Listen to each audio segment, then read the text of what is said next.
Well, good morning. Yeah, I waited an extra hour plus to do this at 5:55. The title is First Cause, Final Solution. For a long time, I have pondered the meaning of creation. I've never believed that all this is an accident, nor that it is simply an illusion. In frustration, I have often wondered about the nature of our Creator. I was trained to believe that the Creator was love, not merely loving, but love itself. If this is true, I ask myself, why are things the way they are? I have aren't. Why did I type that in? Why is there so much pain and suffering in creation? What if the first cause was mere curiosity? What if the Creator really did not know what would happen by materializing the spiritual world? Yes, I believe creation requires materialization, the creation of opposites, duality. Masculine spirit required feminine matter. God and goddess, light and darkness were both needed, yet neither understood the other. How could they? They had never experienced separation before. In ignorance, conflict ensued. Denial was born. The beast, 666, as Aristo said. Today, many question not only why am I here, but what's going on. Could 555 really be the final solution, as the ambassador says? If so, what is the final solution? What does 555 mean? Now, I am not going to imply what 666 people, the cabal, implies by their final solution. Their final solution, in case you don't know, is genocide, or culling the human population down to a manageable 500 million people, which means they have to get rid of about 6.5 billion of us. All of the dark people, all of the people that aren't white Caucasian, basically, which is, insane. I mean, absolute insanity. But then again, 666 is insane. But could there be a rational explanation as to how we became so misguided? Could my thought process of exploring ideas, which I've written about in other things like, I don't remember, back in the May issue of one of the Paradox magazines, I spent a whole issue exploring the concept of God and goddess, of light and dark, of the mother and father, and the mother felt the separation, or the feminine felt the separation,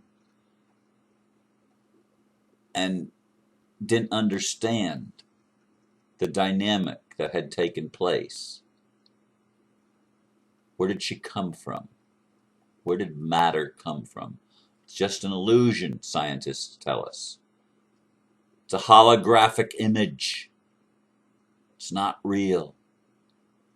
Yet, we sure experience it as real. And I think that is the way it's supposed to be. It's not an accident. It's not something we need to get rid of. It's something we need to understand.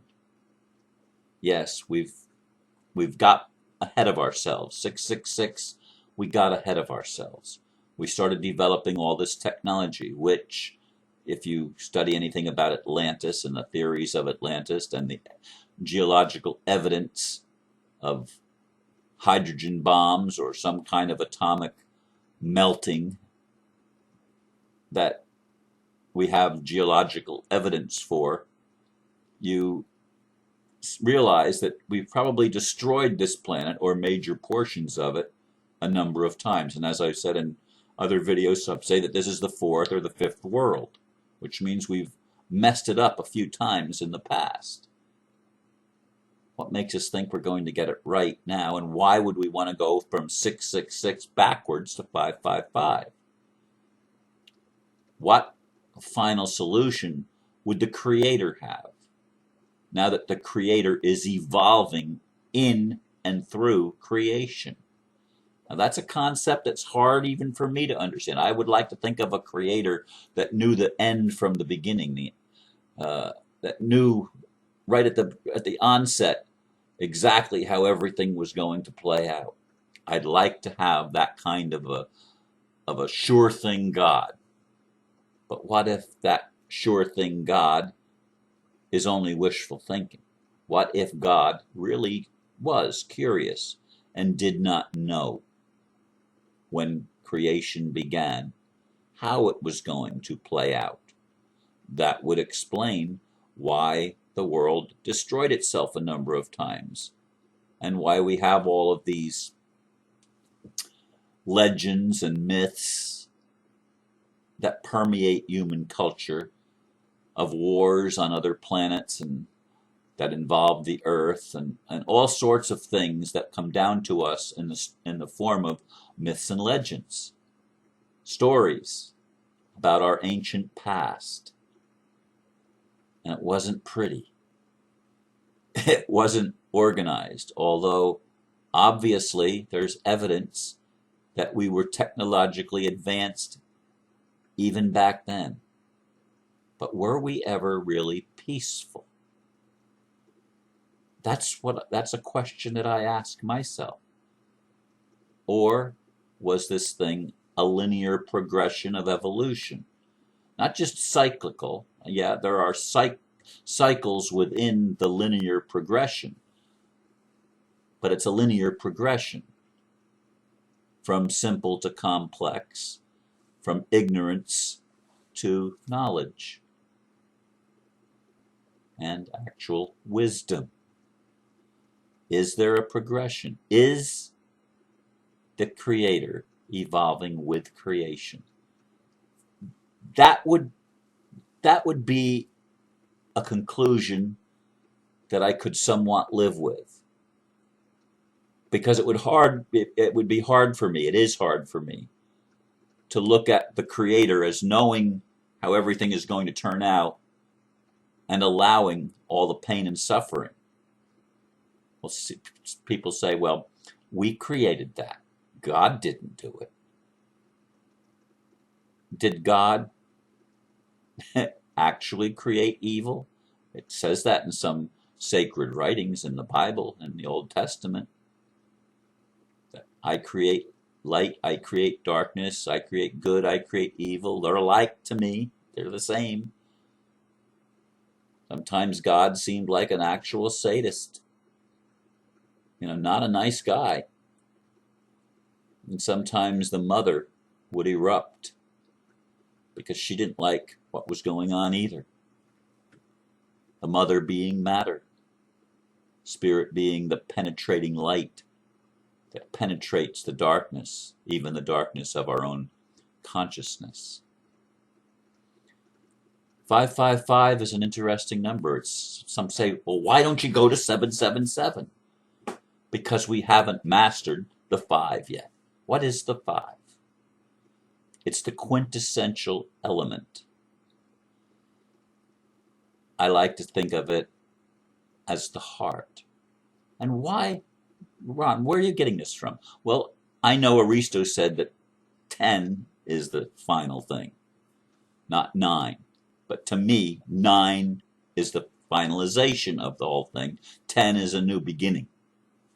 It's a 1 again, all over again.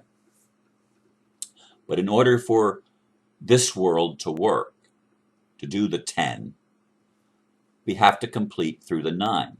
But we've left out, by far and large, the center. 5 is the center of the 9, or the heart of the matter. If we're going to master duality, we have to go back to the heart, to the center of things. We have to center ourselves. We have to center our society. We have to get it back on a standard, on a platform that we can build something that is sustainable, so that we don't continue to do the 666 thing of having to annihilate and wipe out whole populations of not just people, but whole species and things like that, because it got out of hand. It didn't work. Humanity appears to be out of hand on one point of view, but on another point of view, I do think that we're waking up, and that we're using some of the technology that was created by the sadists, by the 666 beast people, to control and enslave humanity. They gave it to themselves, thinking that they could use it for their advantage.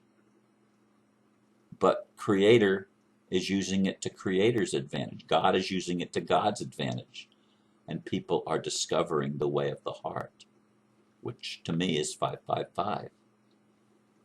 It's getting back to the principles of family, of community, of God-centeredness, recognizing that the Creator is in us and is living as us, through us.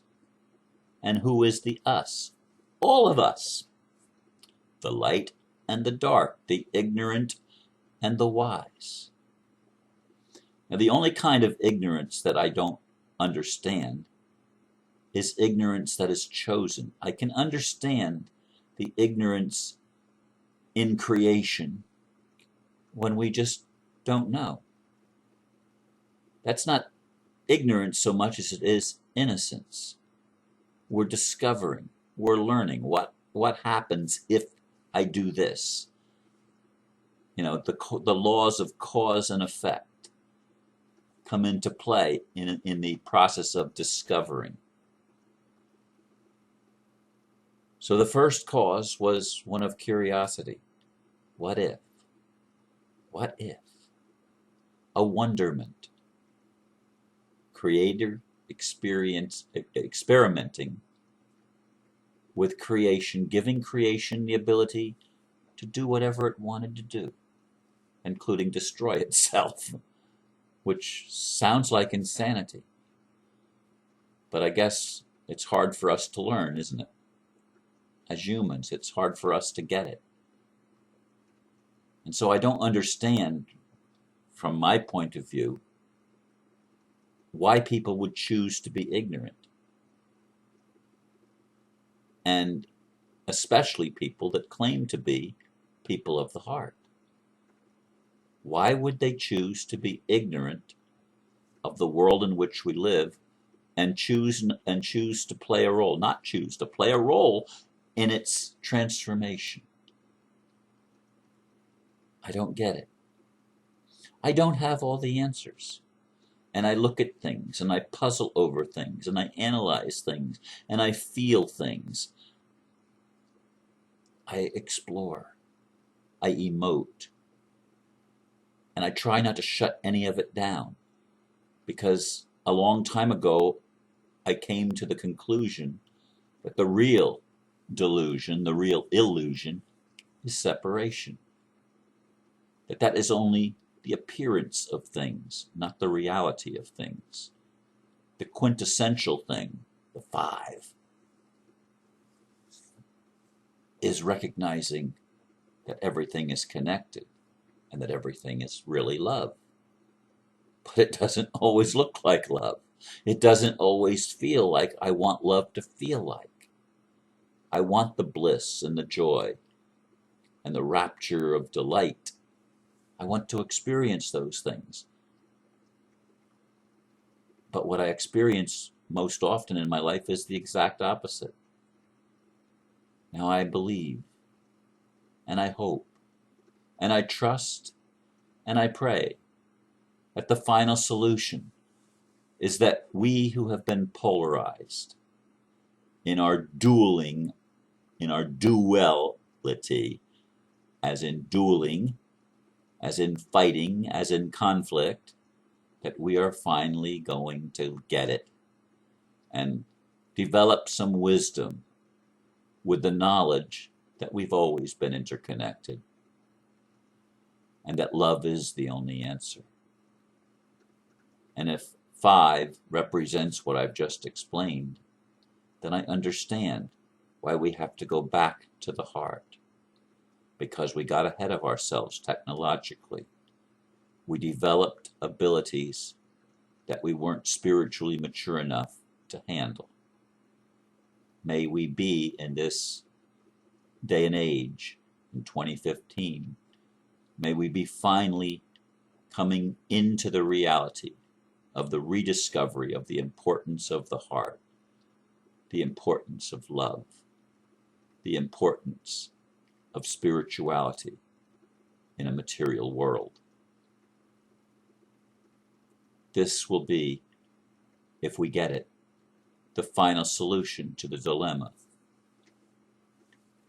of conflict, to the dilemma of ignorance, to the dilemma of tyranny, where because of fear, that part of us that is psychopathic, that rails out and lashes out at the world because it wants to control the world, because it sees the world as out of control.